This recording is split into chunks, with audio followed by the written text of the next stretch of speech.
দেশবাসী, সম্মানিত ঢাকাবাসী, আপনারা জানেন যে আমাদের লক্ষ্মীপুর জেলার বশিকপুর ইউনিয়নে আমাদের ঈদের আগে ঈদের পরের দিনে যে নির্মম সন্ত্রাসী কর্মকাণ্ড সংগঠিত হয়েছে তারই শিকার হয়ে আবিদা নামক এই আমাদের মাসুম বাচ্চাটি 6 বছরের এই বাচ্চাটি গুলিবিদ্ধ হয় এবং সে ঢাকা মেডিকেলে এখন চিকিৎসাধীন। আমরা এলাকায় যখন ছিলাম তখন আমরা খোঁজখবর রেখেছি এবং আজকে আমরা মূলত তাকে দেখার জন্যে ঢাকা মেডিকেলে আমাদের এখানে এলাকার নেতৃবৃন্দ লক্ষ্মীপুরের সবাই আমরা ছুটে আসছি। তার মা এখানে আছেন। মূলত অত্যন্ত নির্মম ঘটনা যে একটি শিশুর গায়ে বলা যায় বন্দুকের নল ঠেকিয়ে তাকে ফেলে দেয়। এমনি অ্যাক্সিডেন্টলি মারামারির মধ্যে গুলিবিদ্ধ হওয়ার কথা আমরা শুনি, কিন্তু তাকে শরীরের মধ্যে বন্দুক ঠেকিয়ে তাকে হত্যার উদ্দেশ্যে। এটা কত জঘন্যতম অপরাধ। তো এটির জন্য মামলা হয়েছে ইতিমধ্যে এবং ফ্যামিলির পক্ষ থেকে আসামি করা হয়েছে। তাদেরকে অনতিবিলম্বে তাদেরকে গ্রেপ্তার করে, সম্ভবত একজন গ্রেপ্তার হয়েছে, সবাইকে গ্রেপ্তার করে দৃষ্টান্তমূলক শাস্তি আমরা দাবি করছি বর্তমান সরকারের কাছে।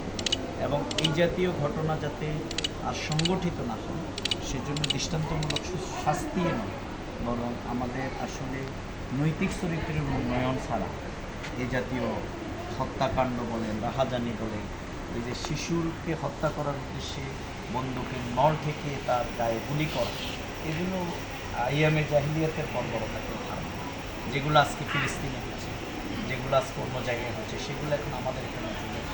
এবং বিগত দিনের ফ্যাসিবাদ যে সরকার, এই নেতানিয়াহু এই কায়দায় কিন্তু এখানে শাপলা চত্বর, জামাত নেতৃবৃন্দের হত্যা, আরও আমাদের সেনাবাহিনীর হত্যাকাণ্ড সহ বিভিন্ন অপকর্ম করেছে। সুতরাং আমরা মনে করি এই জুলাই বিপ্লবের পরে আমাদের জাতির মধ্যে সেই অ্যাওয়ারনেসে গ্রহণ করবার জন্য নৈতিক চরিত্রের একটি উন্নয়ন এবং আমাদের প্রশিক্ষণের পাশাপাশি সামাজিক আন্দোলন, এগুলো যখন আমাদের বিগত দিনের সমস্যা এবং সংকট দুটি ছিল, একটি হচ্ছে দুঃশাসন আর আরটি হচ্ছে দুর্নীতি।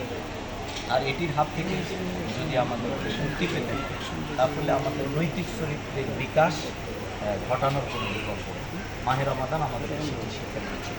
কিন্তু দুর্ভাগ্য যে জাতির সেই নৈতিক প্রশিক্ষণের জায়গাটি আমরা দুর্বল করে বরং শাস্তির জায়গাটাকে প্রবল করা চাই। আমরা সেই জায়গা থেকে মনে করি আজকে এই শিশুর উপরে যে নির্মম নির্যাতন অবিলম্বে এই খুনিদেরকে গ্রেপ্তার করা হোক এবং লক্ষ্মীপুরের বিশেষ করে চন্দ্রগঞ্জ সহ এই এলাকায় অতীতের মতেই কিন্তু অস্ত্রবাজরা এবং সন্ত্রাসী কর্মকাণ্ড অব্যাহত। আমি প্রশাসনকে অনুরোধ করব, এখানে চাঁদাবাজি, দলবাজি, দখলদারি সবই কিন্তু অব্যাহত।